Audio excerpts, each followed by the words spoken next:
अपने लेवल पे। और मैं आभारी हूं कुछ पत्रकार साथियों का जिन्होंने उसको वहीं से कैप्चर करके और उसको अच्छे से छापा भी था। मैं उसकी आपको पेपर कटिंग भी दिखा देता हूं। ये पेपर कटिंग है। जीएमडीए के अधिकतर पदों पर बैठे 70 साल तक के बुजुर्ग, मलाईदार पदों पर जमे हैं 70 साल के बुजुर्ग। ये पहले भी कवर हुआ है। उसके बाद ही वो नोटिफिकेशन निकली थी, दोबारा से सरकार ने मई में नोटिफिकेशन निकाली थी। और ये 20 मई की मेरी मेल है, रिपीटेटिव मेल है मेरी, क्योंकि और इसमें मैंने वो पॉलिसीज भी लगा रखी हैं साथ में, और मैंने क्लैरिफिकेशन मांग रखी है सीओ जीएमडीए। भाई सीओ से ऊपर तो कोई नहीं है ना, अब मुख्यमंत्री तो मेरी पहुंच है नहीं, तो मैंने मेल जरूर लिखी है। और अगर ये 30 तारीख के बाद अगर ये धांधली अगर नहीं रोकी गई, क्योंकि सर यहाँ पे हमारा कोई पर्सनल मोटिव नहीं है किसी के साथ। भाई ये अधिकारियों से मेरा कोई पर्सनल वो नहीं है कि मैं तो, अब मैं अगर मैं हकीकत में बताऊं आपको, मैंने वो मनजीत सिंह की आज तक बाय गॉड मैंने शक्ल भी नहीं देखी है, ना मैंने अमरीक सिंह जी की शक्ल देखी है, ना मैंने किसी और अधिकारी की। भाई वो जो अग्रवाल साहब है, मैं किसी I don't know personally anyone. मैं जीएमडी रेगुलर जाता हूं, अपने काम के लिए जाता हूं, बट मेरा किसी से पर्सनल कोई ऐसे मोटिव नहीं है। यहां पॉइंट है सिस्टम, मेरा सिस्टम लैप्स क्यों कर रहा है।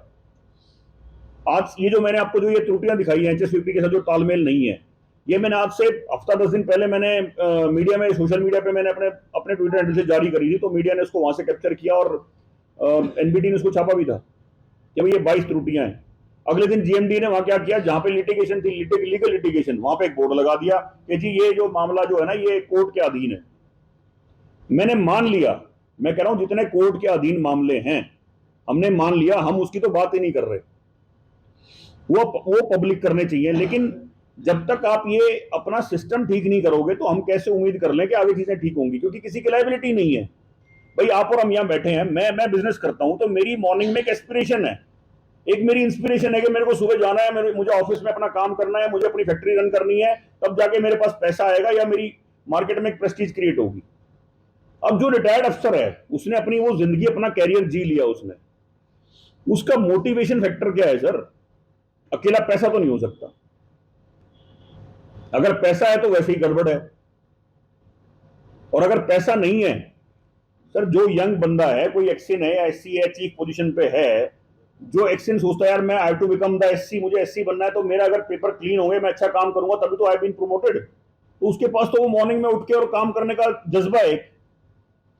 लेकिन जिसने अपना करियर ऑलरेडी जी लिया, अपनी रिटायरमेंट पे आके और रिटायर हो चुके हैं, आप उनको पोजीशन दे रहे हैं सारी मलाईदार, सारी पोजीशन आप उठा के देख लीजिए, जो बैठे हुए हैं सारे वो बैठे हुए हैं एकदम टिप टॉप पोजीशंस पे, और 2 लाख रुपए महीना, मतलब लगभग 70 से 75 लाख रुपए महीने की कॉस्ट, वो बर्डन पड़ रहा है आम जनता के ऊपर, और फिर काम नहीं हो रहे। चलो मैं कहूं आदमी उसको भी निगलेक्ट कर दे, ये मैं करने की जरूरत ही क्यों पड़ती। अगर काम हो रहे होते तो हम सिस्टम में क्यों घुसते। हम तो रूट कॉज एनालिसिस करते करते यहां तक पहुंचे हैं कि भाई इसका रीजन क्या है कि ऐसा क्यों नहीं हो रहा है। सर मैं खुद उस रोड का उद्घाटन करवाने वाला हूं, और उससे पहले उस रोड पे 4 बार टेंडर रिकॉल हुआ है। जब उस पर थोड़ा सा और हम डीपली हमने स्टडी किया तो उसमें भी बहुत सी चीजें निकल के आई कि जीएमडी के बायलॉज में भी बहुत सी त्रुटियां। तो आज तो खैर मैं उस पर डिस्कशन नहीं करने वाला हूं कि उसमें क्या कमियां हैं, लेकिन जब आप एक सिस्टम को समझ रहे हो, भाई मेरा जो देश का जो सिस्टम है मैक्सिमम इज मिडिल क्लास, तो मैं तो उसी हिसाब से ऑपरेट करूंगा ना। तो जो गुड़गांव का सिस्टम है उनको क्या चाहिए, उनको they don't want anything exceeding. भाई ईडीसी आईडीसी अगर उन्होंने पे नहीं किया है, जब मैंने जिस दिन मैंने रजिस्ट्रेशन कराया था, जिस दिन मैंने फ्लैट लिया था, मैंने उस दिन अपना पहले ईडीसी आईडीसी पे कर दिया था। तो ये तो आप लोगों को पता है कि हजारों करोड़ रुपए लोगों ने ईडीसी आईडीसी पे किया है। तो हम तो ये तो डिमांड कर रहे हैं कि भाई उस ईडीसी आईडीसी की इंप्लीमेंटेशन कर दो। चलो हमने भी मान लिया कि सरकार ने बजट भी अप्रूव कर दिया, वो भी मैंने डाटा पेश किया आपको, और वो जीएमडी की वेबसाइट पे भी है कि भाई इतने का अप्रूवल हुआ है और इतना ऑलरेडी टेंडर अवार्ड हो चुके हैं। उसकी एग्जीक्यूशन क्या है, वो एग्जीक्यूट क्यों नहीं हो रहा है ग्राउंड पे।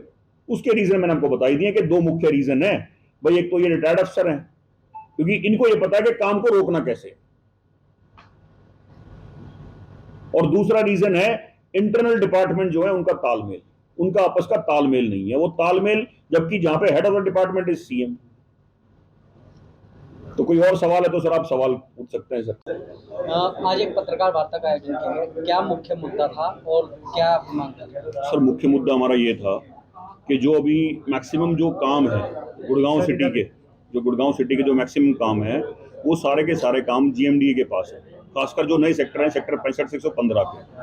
लेकिन उसमें अगर आप इम्प्लीमेंटेशन देखेंगे तो जो इम्प्लीमेंटेशन है वो 40% भी नहीं है। पिछले 3 साल का जो बजट अप्रूव हुआ है और उसका जो ऑलरेडी टेंडर अवार्ड हुआ है, उसके दो मुख्य कारण हैं। उसके दो मुख्य कारण क्या हैं? एक तो है जी जो रिटायर्ड अफसर्स को जो रीएम्प्लॉयमेंट दे रखा है, एक तो वो कारण है सबसे बड़ा, और दूसरा कारण है आपस में विभागीय तालमेल।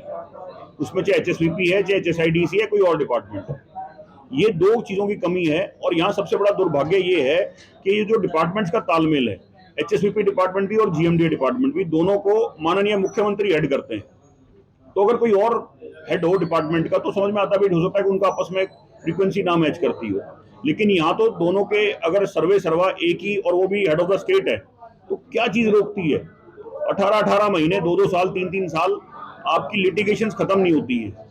तो वो मुख्य मुद्दा था। दूसरा क्या है, जो री एम्प्लॉयमेंट है, हरियाणा स्टेट नंबर 1 है। सीएमआई की रिपोर्ट है 2023 की कि हम नंबर 1 है अनएम्प्लॉयमेंट में, बेरोजगारी में, और आपने 58% लोगों को भर्ती कर रखा है, रिटायर्ड अफसर्स को। अब वो रिटायर्ड अफसर में उसमें आपने क्या कर रखा है कि एक अफसर अपने ही साथी को, जिसको 60 साल का हवाला देके, ह्यूमन रिसोर्स का हवाला देके उसको वो निष्कासित करता है, और खुद 67 साल की उम्र में वहां सीट पे बैठा हुआ है। एक अधिकारी 71 साल की उम्र है उनकी, और उनको 2 चार्ज दे रखे हैं, जीएमडी का चार्ज भी दे रखा है और एफएमडी का चार्ज भी दे रखा है। और अंदर खाते, आई डोंट नो पॉलिसी क्या कहती है क्या नहीं कहती, आपने उनको अंदर खाते एक कॉन्स्पिरेसी के तहत फाइनेंशियल पावर भी दे दी। और वो फाइनेंशियल पावर भी आपने क्या दे दी कि आपने अपने ही विभाग के लोगों को, क्या उसमें जेई है, चीफ है, एक्सीएन है, एसडीओ है, एससी है, आपने सबको नकारा घोषित कर दिया, क्योंकि वो ऑर्डर सीओ साहब का दिया हुआ है कि भाई कोई भी जब बिल पास होगा, बिल पास होने से पहले जो मॉनिटरिंग इंस्पेक्शन बंदा है वो उसको अप्रूव करेगा। यानी फिर जो बाकी जो अधिकारी हैं तो वो फिर उनकी जरूरत क्या है?